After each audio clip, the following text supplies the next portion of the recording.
जय हिंद, जोहार जगह। मैं शमशाद आलम। आज जिस मुद्दे पे बात करने वाले हैं वो मुद्दा है झारखंड में 2 सीट पे राज्यसभा का चुनाव होना है। अब जब राज्यसभा का चुनाव होना है तो अब इसे लेकर जो सोशल मीडिया में काफी ज्यादा जो देखा जा रहा वो ये देखा जा रहा है कि क्या झारखंड मुक्ति मोर्चा या फिर जो है कि कांग्रेस, क्या ये दोनों मिलकर जो है शहजादा अनवर को जो है कि राज्यसभा का उम्मीदवार बनाएगा। क्योंकि इस बार पर्याप्त आंकड़ा है। उम्मीदवार तब बनाया गया था जब पर्याप्त आंकड़ा नहीं था। अब देखते और समझते हैं सारी बात को कि आखिर इस तरीके की बात जो हो रही है उसमें फुरकान अंसारी साहब के भी नाम है कि भाई फुरकान अंसारी साहब को भी जो है कि राज्यसभा भेजी और भेजने के बाद झारखंड का ज्वलंत मुद्दा को वो राज्यसभा में उठाएंगे। क्या ऐसा हो पाएगा? क्या वाकई में जो है कि झारखंड मुक्ति मोर्चा और कांग्रेस मिलकर जो महागठबंधन की सरकार है क्या ये करेगी ऐसा? तो चलिए समझते हैं सारी बात को कॉन्सेप्ट के हिसाब से। दरअसल बात यह है कि भाई झारखंड में 2 राज्यसभा सीट पर चुनाव होना है और झारखंड मुक्ति मोर्चा, कांग्रेस, लेफ्ट, ये तमाम जितने भी पार्टी मिलकर जो गठबंधन की सरकार चल रही है उनके पास पर्याप्त आंकड़ा है कि भाई वो भेज सकता है। लेकिन एक बात समझिए, आखिर सवाल शहजादा अनवर और फुरकान अंसारी साहब की बात हो रही है। तो शहजादा अनवर और फुरकान अंसारी साहब जो है वो एक पासमानदा यानी कि समाज से आते हैं, यानी कि मुस्लिम समाज से आते हैं। अब देखिए आखिर बात क्यों हो रहा है कि ये दोनों को भेजेगा। तो एक बात तो तय है कि भाई महागठबंधन को इस समाज का वोट 100% चाहिए। लेकिन जब इनकी हक की बात होती है तब जो है कि उस समय हक महागठबंधन या फिर जो सो कॉल्ड सेकुलर पार्टी है वो नहीं देगी। आप देख लीजिए ना, जब आने की लोकसभा का चुनाव 2024 में झारखंड में हुआ तो भाई यहां पर जो है कि 14 लोकसभा सीट है। अब 14 लोकसभा सीट में ना कांग्रेस एक उम्मीदवार जो है कि दिया, ना भाई झारखंड मुक्ति मोर्चा एक उम्मीदवार दिया। मतलब पूरे झारखंड में एक भी ऐसा मुस्लिम नेता को उस लायक नहीं समझा महागठबंधन की टीम कि भाई उसे अपना कैंडिडेट या उसे उम्मीदवार बनाए।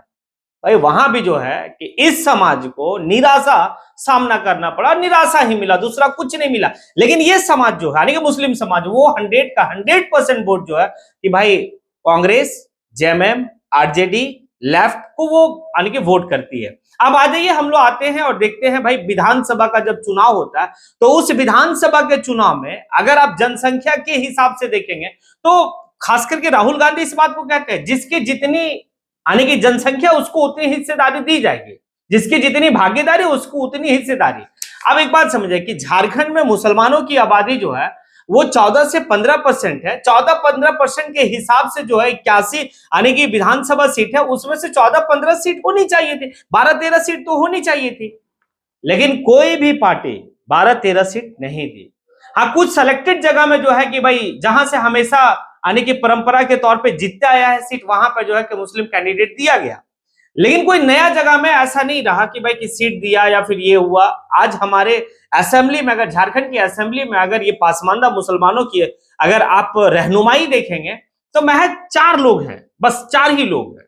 अब सोचिए ना, आपको लोकसभा में जो है कि आपको कम टिकट मिलता है, हिस्सेदारी मिलता है, ना आपको विधानसभा का चुनाव में हिस्सेदारी मिलता है। अब सबसे बड़ी बात पता है क्या है कि जब आने की लोकल बॉडी का चुनाव होता है, अभी हाल ही के दिनों में जो है कि झारखंड का नगर निकाय चुनाव हुआ, उस नगर निकाय चुनाव में भाई पार्टी दलगत तो चुनाव नहीं था, लेकिन जितने भी दल थे भाई सब अपना समर्थित उम्मीदवार उतारे नगर निगम क्षेत्र में।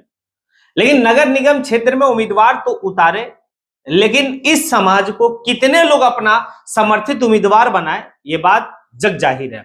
आप खुद ही देख लीजिए कि भाई हजारीबाग का जो मेयर का चुनाव हुआ वहां पर झारखंड मुक्ति मोर्चा के तरफ से भाई कोई आस लगा के बैठा था, लेकिन उसे जो है किनारे कर दिया गया और किसी को दिया गया।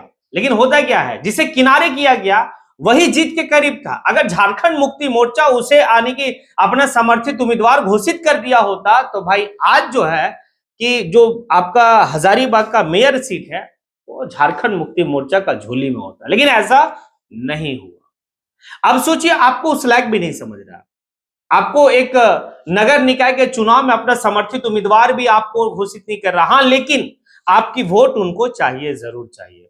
तो फिर देखना बड़ा दिलचस्प होगा इस बात को कि भाई जब राज्यसभा की वोटिंग होगी, राज्यसभा का जब चुनाव होगा और शायद मार्च में ही 15 या 16 तारीख को चुनाव है।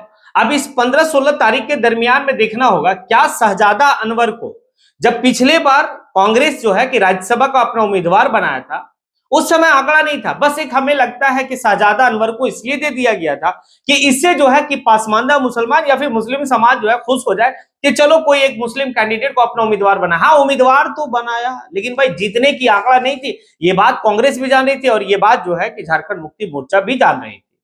लेकिन इस बार तो आंकड़ा है आपके पास, इस बार एक बेहतर जो है कि आपके पास आंकड़ा है, जहां से जो है कि एक मुस्लिम समाज को आप राज्यसभा भेज सकते हैं, चाहे वो फुरकान अंसारी साहब हो, क्योंकि फुरकान अंसारी साहब के पास एक जो है कि भाई अनुभव भी है और वो कांग्रेस के लिए जो है कि शुरू से रहे। आज उनके पुत्र जो इरफान अंसारी साहब झारखंड के स्वास्थ्य मंत्री हैं।